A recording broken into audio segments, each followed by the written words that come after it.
விடுதலை சிறுத்தைகள் கால் பதித்து வளரத் தொடங்கிய இடம் மதுரை.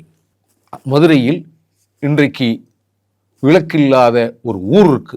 தோழர் திருமாவளவனுக்கு தெரியுமா? விளக்கு வெளிச்சம் இல்லாத ஒரு ஊர் இருக்கு. மதுரை மாநகராட்சிக்கு கட்டுப்பட்டதில் இருக்கு. மதுரை கிழக்கு தொகுதியில் இருக்கு. செத்த பிணத்தை இரவு நேரத்தில் இருளில் வைத்திருக்கிற ஒரு அவலம் இருக்கு. தோழர் திருமாவளவனுக்கு தெரியுமா? இது மின்சாரம் இல்லாமல் மெழுகுவர்த்தியில் படிக்கிற மாணவ மாணவிகள் இருக்கிறாங்க. அது தெரியுமா? அடுத்த தெருவில் போய் இளம் பெண்கள் போய் தண்ணி தூக்கி வருகிற ஒரு அவலை நிலை இருக்கு. தோழர் திருமாவளவனுக்கு தெரியுமா? தெரியுமா அவருக்கு?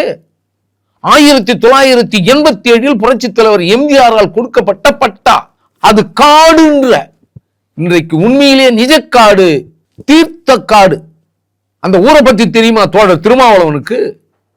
அன்றைக்கு சாதி வெறி பிடித்த மூர்த்தி என்ற ஒரு அமைச்சர் இருக்கிறார் தெரியுமா?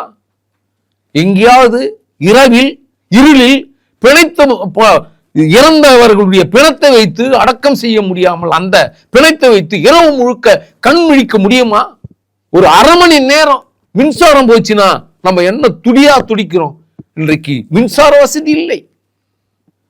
செல்லுக்கு நீங்க கைபேசிக்கு சார்ஜர் போடணும்னா பக்கத்து தெருவுலாம் போய் 5 ரூபாய் கொடுத்து சார்ஜர் போடணும். தோழர் திருமாவளவனுக்கு தெரியுமா?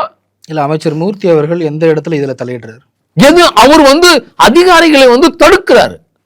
சாலை வசதி இல்ல, சுத்தமான குடிக்கிற தண்ணி கிடையாது, மின்சாரம் கிடையாது, முறையான பட்டா கிடையாது. 356 பேருக்கு மேல எம்ஜிஆரால் பட்டா கொடுக்கப்பட்டது.